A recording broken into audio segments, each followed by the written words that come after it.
특성이 너무 어내러워서 말씀을 전하기도 전에 눈물이 납니다. 네, 여러분 안녕하십니까? 이명철 목사입니다. 이 시간 너무나 심의도 부족한 이 자를 하나님께서 말씀의 종을 세우시니 너무나 감사가 됩니다. 제게 감사 제목이 또 하나가 있는데요. 바로 제게 오랜 친구가 있었습니다. 약 25년 된 친구인데요. 그 친구가 지금 이 자리에 참석해 있습니다.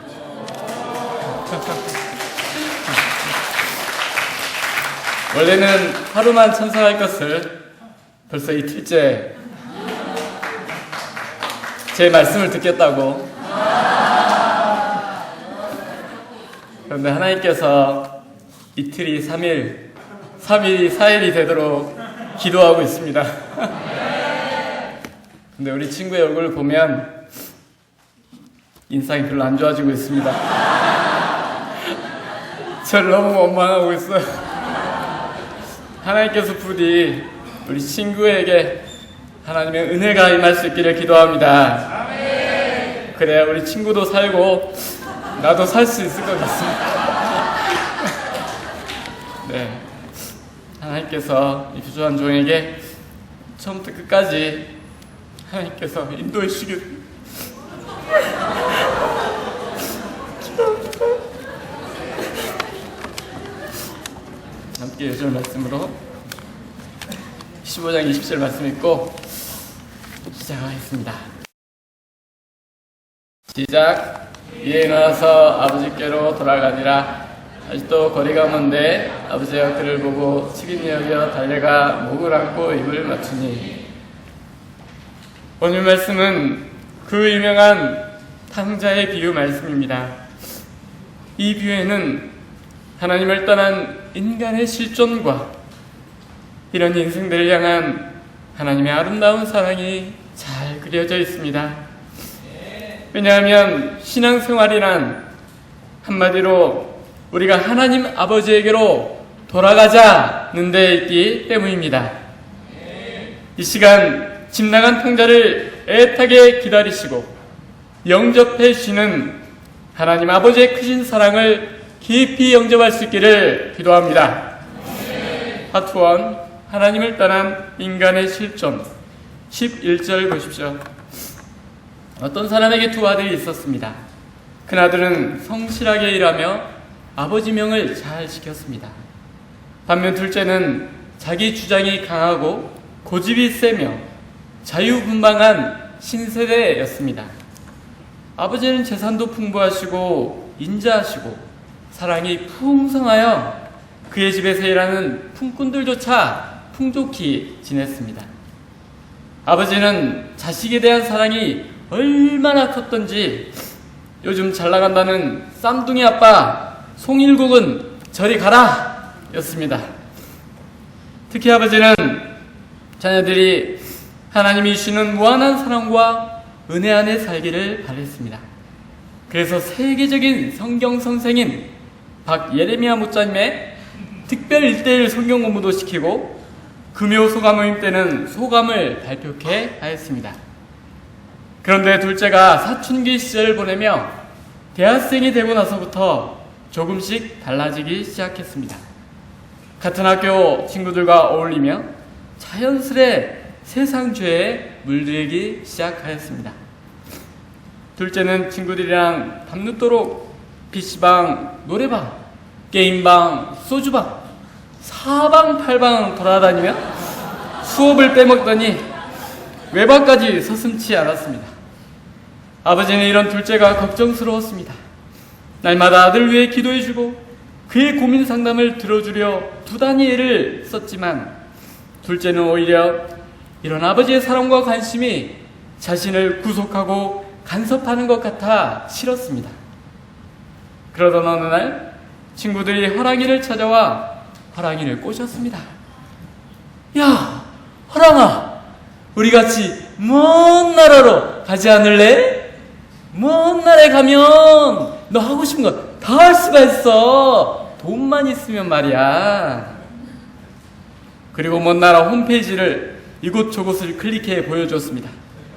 그곳엔 세계적인 축구 스타 호날두와 메시가 자유롭게 동네 축구를 하고 있었고, 어벤져스 주인공들이 지구를 지키는 어린이 영화도 찍고 있었습니다. 또 한편에서는 아이돌 스타 빅뱅, 엑소, AOA, 신스타 수많은 가수들이 나와 즐겁게 춤추고 노는 것을 볼 때 자유와 낭만으로 즐거워 보였습니다. 순간 호랑이의 마음에 그들이 부러워 보였습니다. 반면 자신은 한없이 초라해 보이는 촌뜨기의 불과함을 발견하고는 심한 문제의식에 빠져들었습니다. 그리고 홈페이지 마지막 하단에 이런 문구가 써 있었습니다. 여기에 당신이 꿈꾸는 모든 것이 있습니다. 호랑이는 이 말에 뿅 가버렸습니다. 그는 먼 나라를 생각하며 가슴이 두근거리기 시작했습니다. 먼 나라, 장나라가 공연하고 돌아온 그 먼 나라. 호랑이의 마음에 갑자기 어떻게든 아버지 집을 떠나야겠다는 불같은 마음이 솟구쳤습니다. 그는 아버지의 간섭 없이 마음대로 살면 행복할 것 같았습니다. 아버지 집을 떠나 한 번뿐인 인생을 폼나고 멋지게 살아보고 싶어졌습니다. 마침내 호랑이는 중대 결심을 하고 어느 날 아버지께 나아가 말했습니다. 12절을 보십시오. 아버지, 재산 중에서 제게 주실 유산을 미리 주세요. 어차피 아버지 돌아가시면 다 제 거 아닙니까? 아버지는 충격을 받으셨습니다. 그러나 정신을 가다듬고 말씀하셨습니다. 아니, 얘야, 너는 아직 어리단다. 혼자서 재산을 관리할 만한 능력이 없어. 그러나 아들은 생떼를 썼습니다. 아이, 왜 자꾸 저를 어린애 취급하세요? 이제 그만 가르치시라고요. 나도 이제 다 컸다고요. 아버지 없이도 잘 살 수 있다고요. 이 순간 아버지의 머릿속엔 많은 생각들이 스쳐 지나갔습니다. 그러나 아버지는 결단을 내리셨습니다. 집안에 있는 재산을 정리하고 작은 아들 몫을 나누어 주셨습니다. 이때 아버지의 마음이 어떠했겠습니까? 보통 아버지들 같았으면 이런 싸가지 네가 인간이야? 넌 내 아들 아니야? 하며 귀싸대기라도 한 대 날렸을 것입니다. 그러나 본문의 아버지는 달랐습니다. 아들 왜 재산을 나누어 달라고 하는지, 또 그 결과 어떻게 될지를 심사숙고했습니다. 떠나겠다는 아들을 강제로 잡아둘 때 아들은 평생 아버지를 원망하며 더 반발하게 될 것이 분명했습니다. 마침내 아버지는 그의 뜻대로 재산을 나누어 주었습니다. 아버지의 권해 어린 선택. 아버지는 돈을 잃어도 자식은 잃지 않고자 자식을 믿고 맡겨 주었습니다. 아버지의 재산을 받은 둘째 아들은 후에 어떻게 되었습니까? 13절에서 16절까지는 하나님을 떠난 인간의 모습, 그 실존이 단계적으로 리얼하게 나타납니다. 첫째로 먼 나라로 떠났습니다. 13절 상반절을 보십시오. 호랑이는 아버지의 마음이 변할까봐 잽싸게 짐을 싸들고 떠났습니다. 그리고 그는 곧장 먼 나라 비행기에 올랐습니다.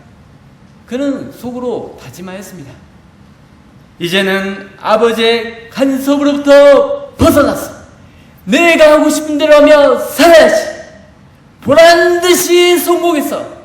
아버지 없이도 잘 살 수 있다는 것을 보여줄 거야. 처음 만나는 자유. 그의 마음속엔 말할 수 없는 기쁨과 환희로 가득 찼습니다. 자유다. 자유. 나는 자유다. 여기서 우리는 둘째 아들을 통해 하나님 없이 자기 마음대로 살고 싶어하는 인간의 심리를 알 수 있습니다. 사람은 누구나 자유롭게 살고 싶어하는 마음이 있습니다. 그래서 자유롭게 노는 것을 좋아하고 재밌고 짜릿한 곳을 찾아다닙니다.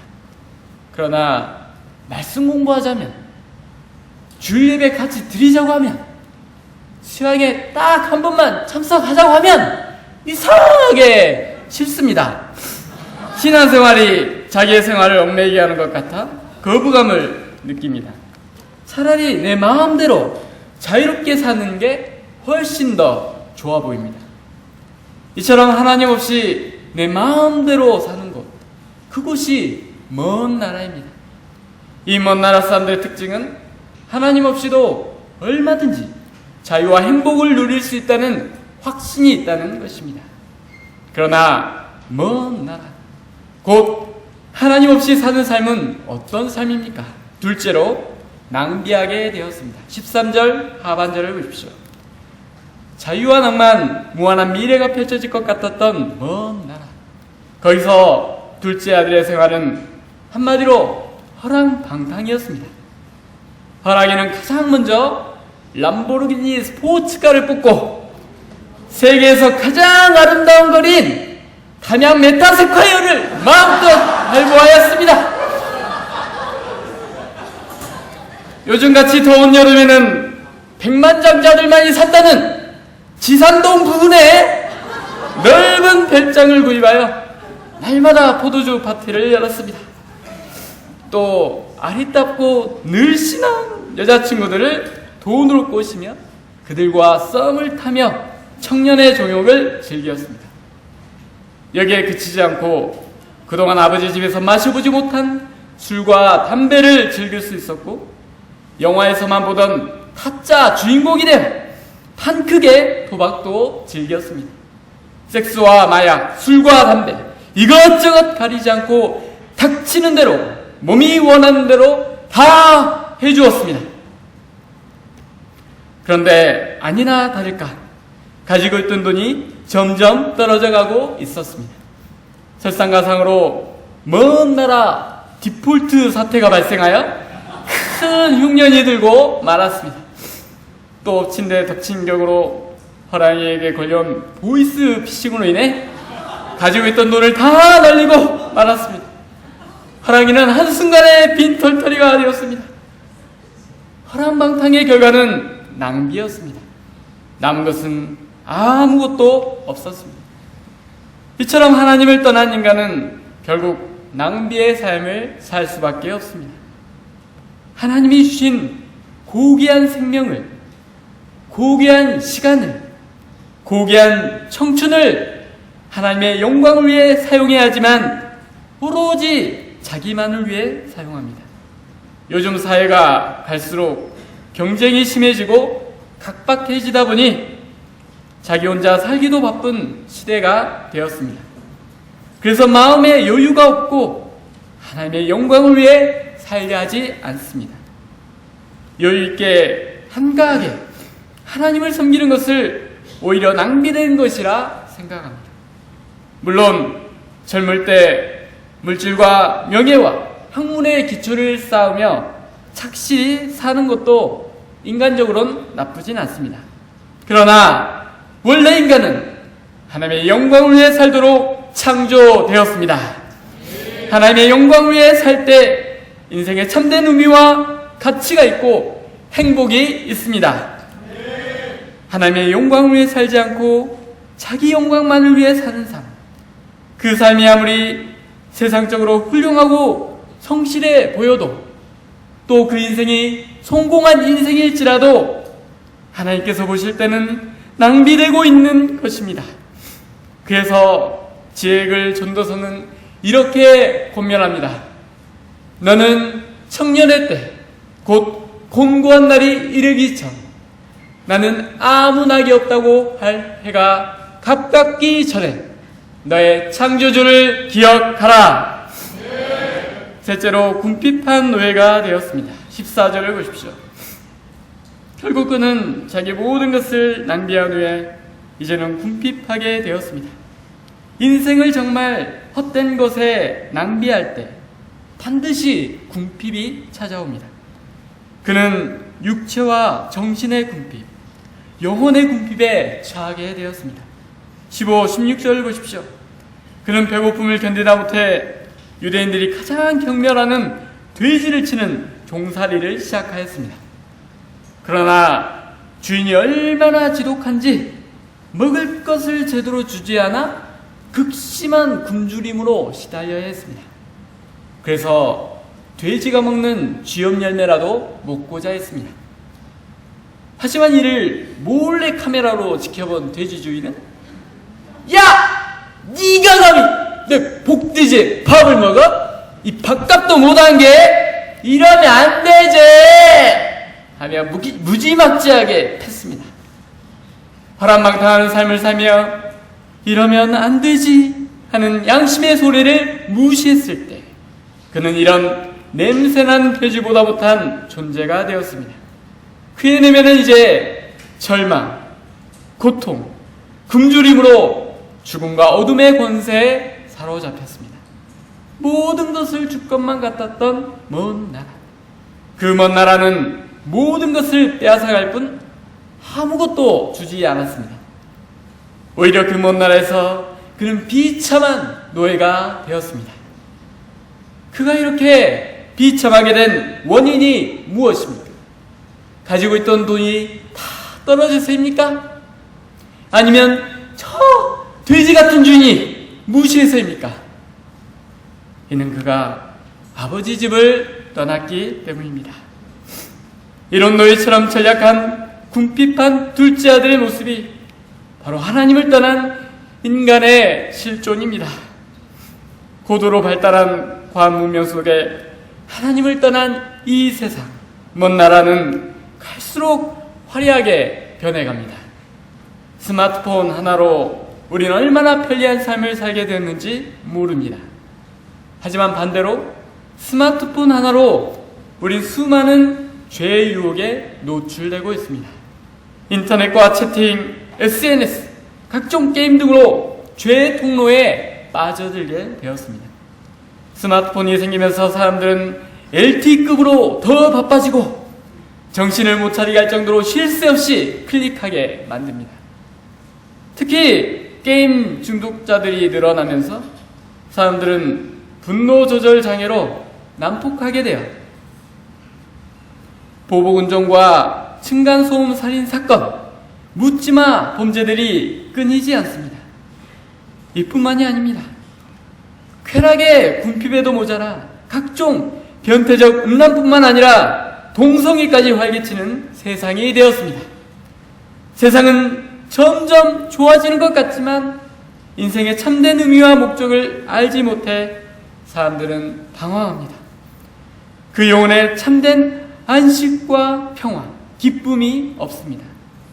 이 채워지지 않는 내면을 채우고자 많은 사람들이 술과 종욕의 노예가 되고 돈의 노예가 되고 스마트폰의 노예가 됩니다.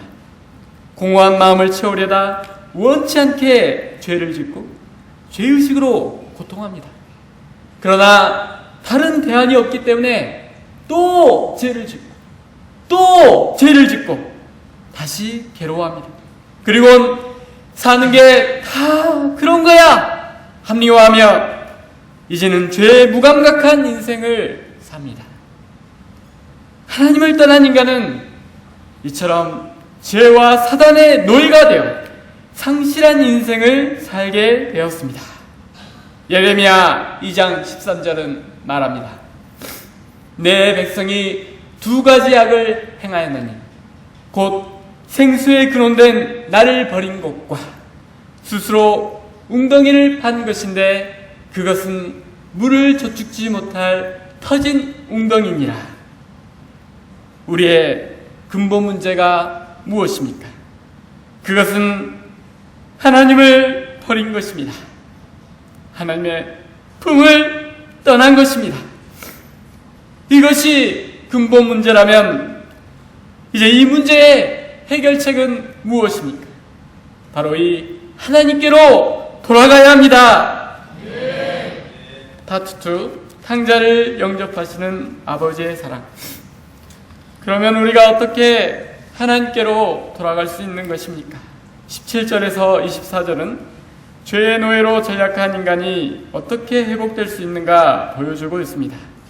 첫째로 아버지 집을 기억하였습니다. 17절을 다 함께 읽겠습니다. 시작.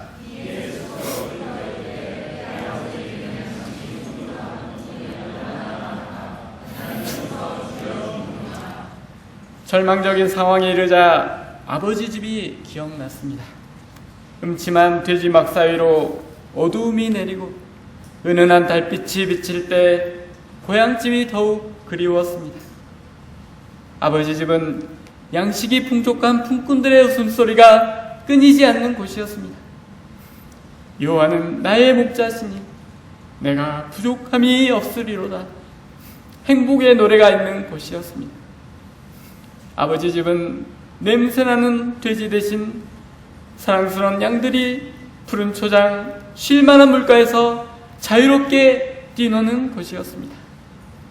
돼지 주인의 무서운 질책과 협박이 아니라 아버지의 따뜻한 격려와 사랑과 은혜가 풍성한 곳이었습니다. 인자한 아버지의 미소, 아버지의 따뜻한 그 품, 아버지와 함께 있었던 그날들의 행복이 현재 모든 고통 속에서 너무나 그립고 그리웠습니다. 그는 집으로 돌아가고 싶었습니다. 아버지 집에서 늘 먼 나라를 동경하며 먼 나라 꿈만 꾸던 아들은 이제 눈만 감으면 행복한 아버지 집 꿈을 꾸었습니다. 이처럼 인간이 절망적인 순간에 하나님을 기억하는 것이 중요합니다. 많은 사람들은 절망적인 순간에도 하나님을 기억하지 않습니다. 그리고 자기의 능력이 없어서 실수를 해서 재수가 없어서 이렇게 되었다며 자학합니다.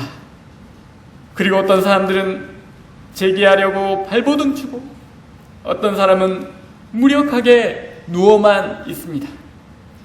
그러나 이런 절망의 때야말로 하나님의 희망의 때입니다. 하나님의 이름을 부를 때요, 하나님을 찾을 때입니다. 둘째로 솔직한 자신의 모습을 인정했습니다. 18, 19절을 다 함께 읽겠습니다. 시작.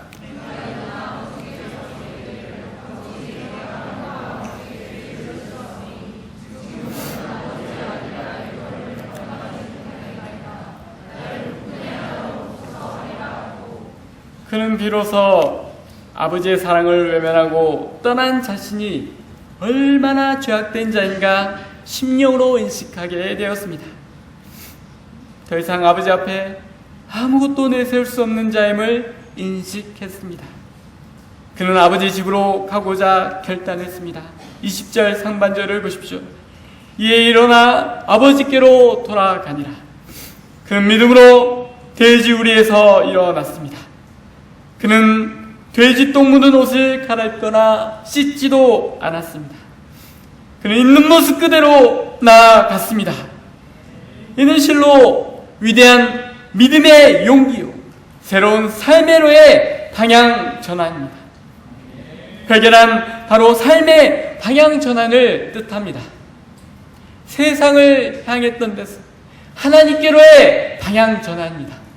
이기적이고 자기 중심적인 육신적인 삶에서 말씀대로 살고자 결단하는, 돌이키는 것입니다. 회개에는 용기가 필요합니다. 돌아가는 것이 부끄럽고 쑥스럽다고 해서 아버지께로 돌아가지 않는다면 우리는 결코 자유와 행복을 누릴 수 없습니다. 우리는 반드시 일어나서 아버지 하나님께 돌아가야 합니다. 그러면 우리가 하나님께 돌아갈 때 하나님은 우리를 어떻게 영접해 줍니까? 20절 하반절, 아직도 거리가 먼 데부터 함께 읽어보겠습니다. 시작. 아직도 거리가 먼데 아버지가 저를 보고 측은히 여겨 달려가 목을 안고 입을 맞추니, 저 멀리 웬 상거지 하나가 터벅터벅 걸어오고 있었습니다. 그러나 아버지의 사랑의 눈은 단번에 아들을 알아보았습니다.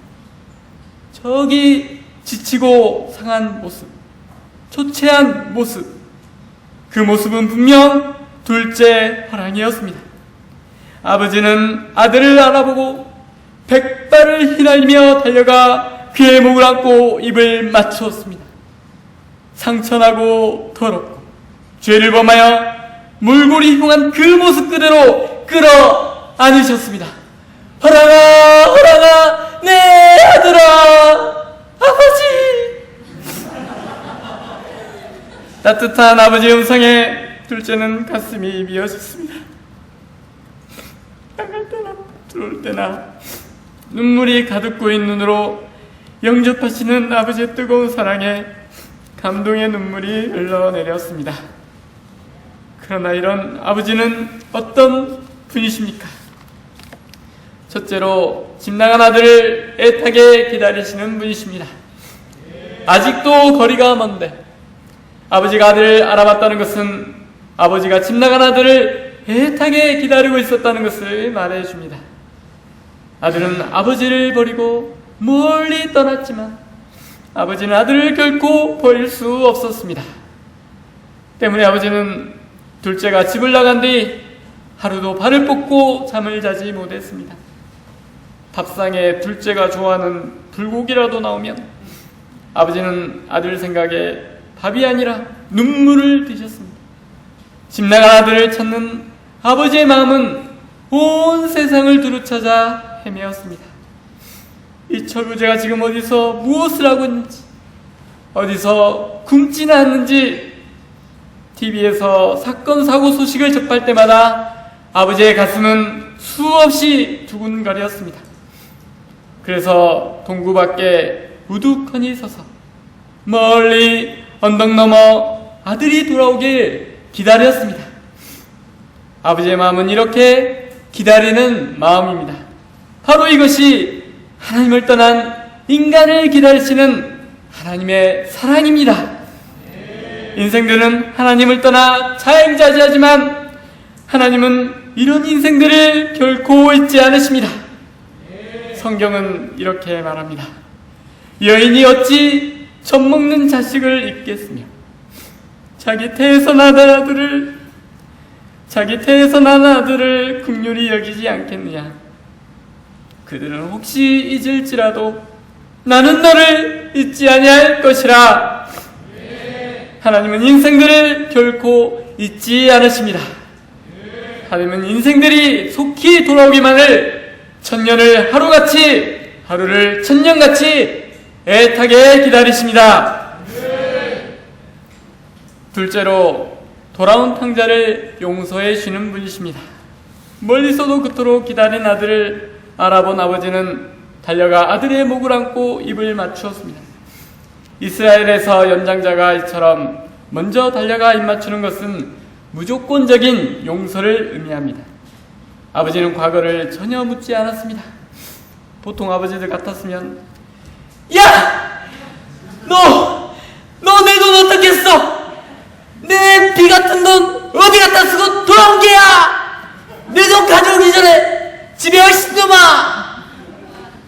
냉정히 쫓아냈을 것입니다.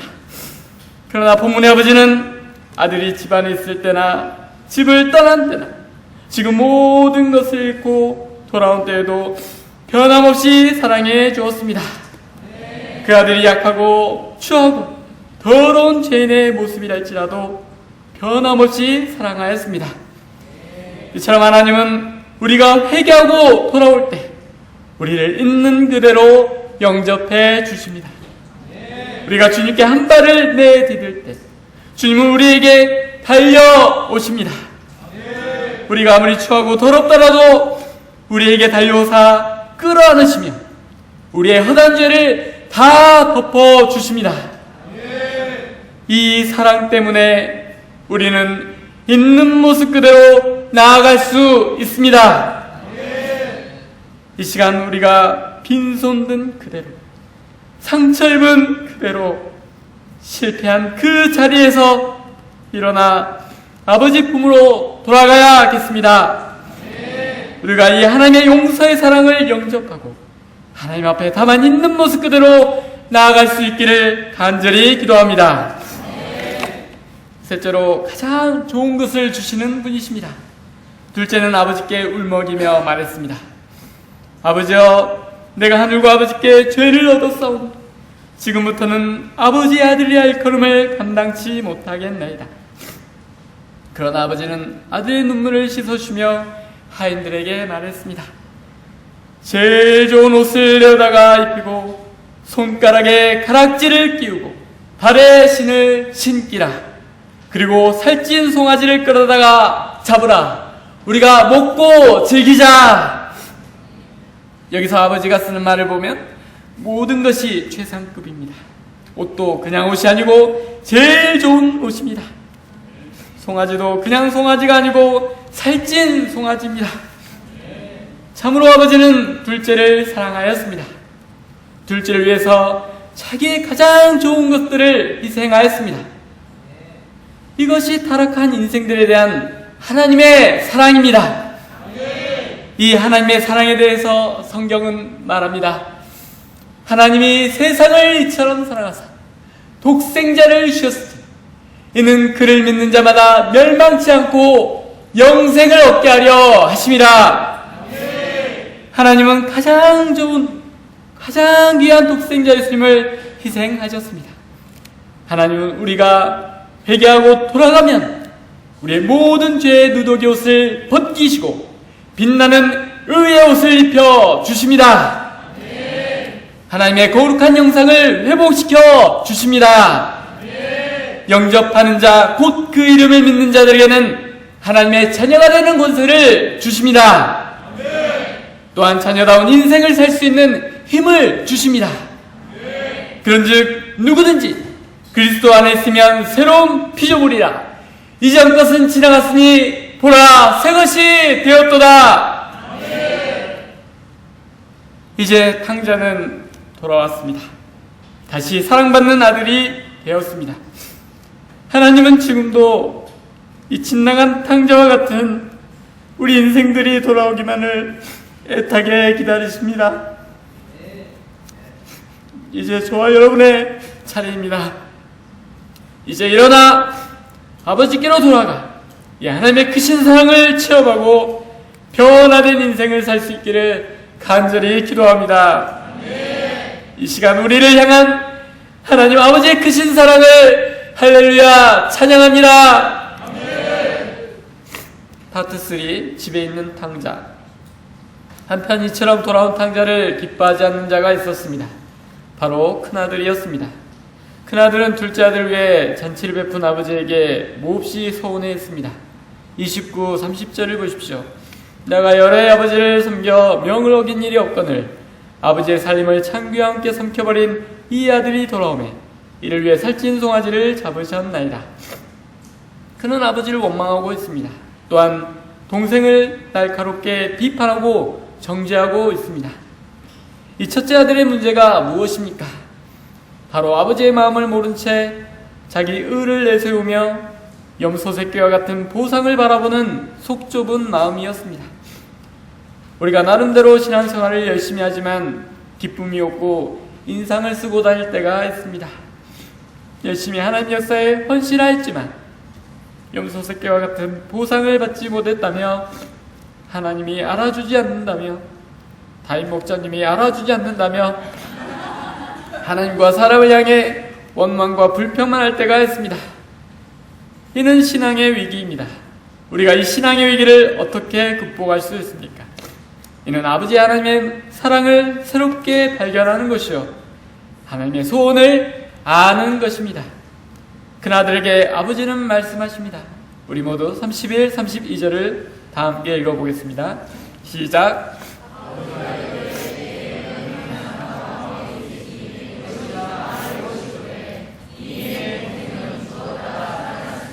내가 이뤘다가 얻었기로 우리가 즐거워하고 기뻐하는 것이 마땅하니라. 아버지는 큰아들에게 내 것이 내 것이라며 아버지 집에서 마음껏 은혜와 축복, 자유를 누리는 삶 살기를 원하십니다. 우리가 첫째 아들이나 둘째 아들을 동일하게 사랑하시는 아버지 사랑을 10년 깊이 깨닫고 품에 새롭게 안길 수 있기를 기도합니다. 그리고 아버지의 마음을 품고 함께 하나님 나라를 이 땅에 이루어 나갈 수 있기를 기도합니다. 저의 인생은 하나님을 만나기 전 낭비된 인생을 살고 있었습니다. 가난한 집안과 친구들의 심한 괴롭힘과 왕따로 열등감과 자의식에 늘 시달리는 인생이었습니다. 이로 인해 학교 생활을 잘 적응할 수 없었습니다. 저는 현실을 도피하고자 낮에는 오락실, 밤에는 종욕의 노예로 살았습니다. 삶의 의미와 목적을 몰랐기에 되는 대로 살다 보니 아까운 유년 시절을 낭비하게 되었습니다. 특히 제가 고2 때는 어머니의 가출로 홀로 도시락을 싸들며 학창 시절을 보내야 했을 때 나의 인생은 왜 이리 서글프기만 하나 부모에 대한 원망과 사회에 대한 충으로 불타기 시작했습니다. 저에게 희망은 단 한 가지 돈밖에 없었습니다. 오로지 돈 많이 버는 것만이 험한 세상을 쳐나가는 유일한 길이라 믿었습니다. 그래서 고등학교 졸업 후 이 공장 저 공장을 전전하며 악착같이 돈을 벌었습니다. 심지어 돈을 더 벌기 위해 남들 다 가는 군대 대신 병역특례 3년을 일하며 돈을 벌었습니다.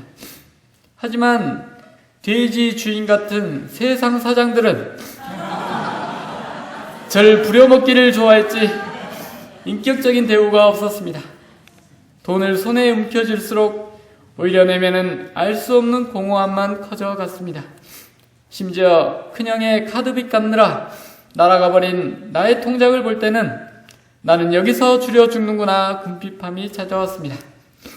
이때 예수님은 저를 1:1 성경 공부로 찾아와 주셨습니다.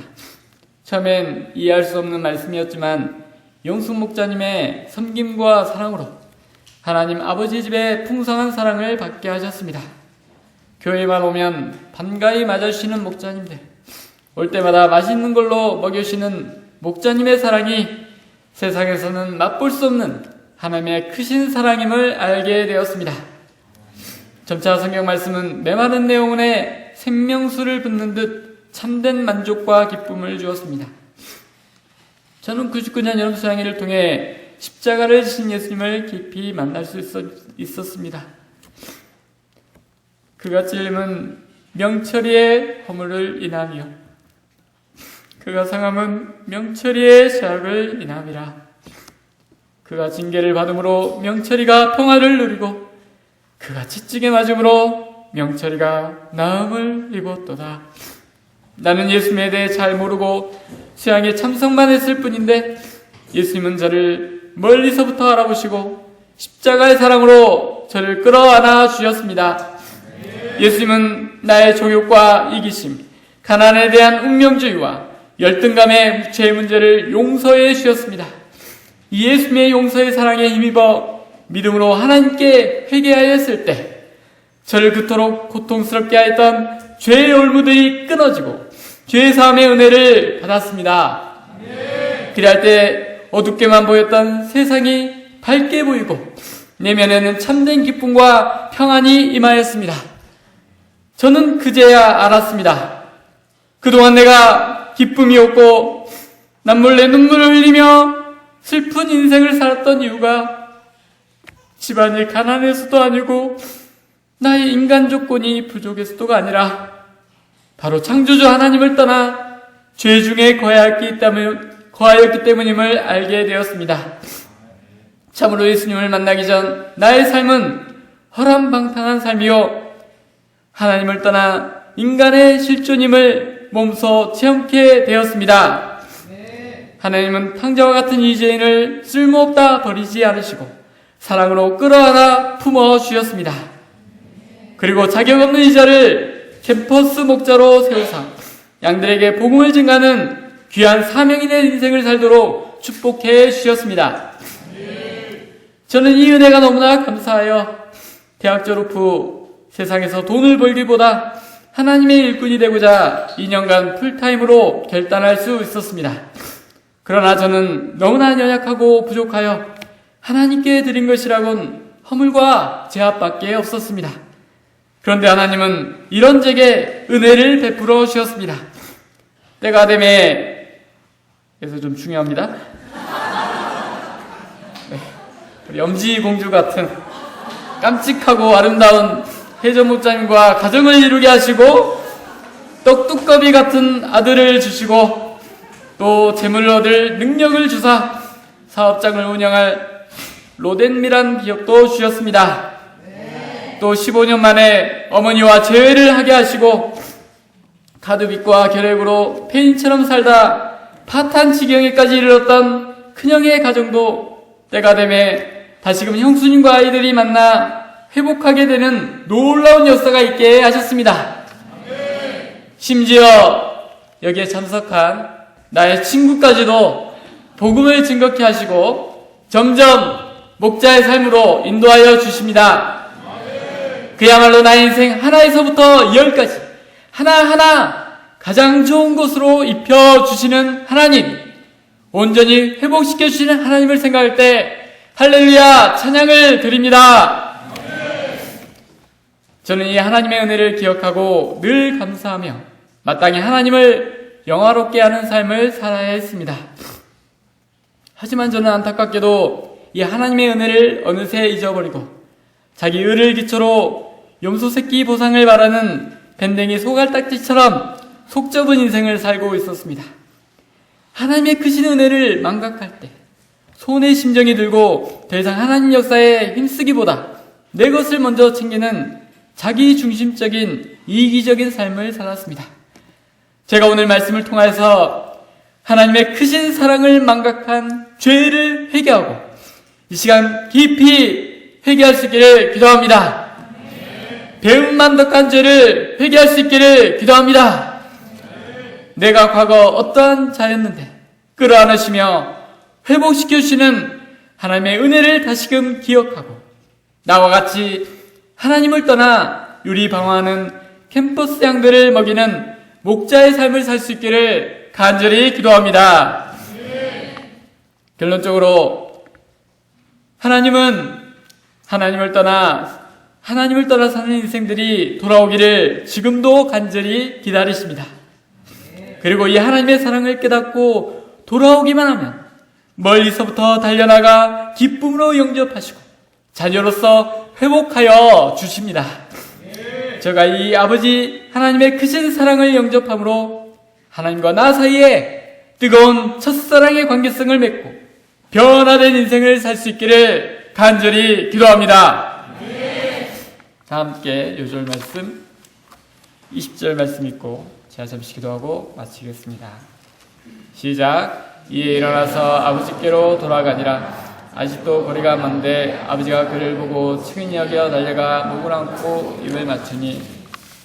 사랑의 하나님 아버지 감사합니다. 하나님을 떠난 인간의 실존은 곧 화람방탕이요 낭비였습니다. 남은 것은 아무것도 없었습니다.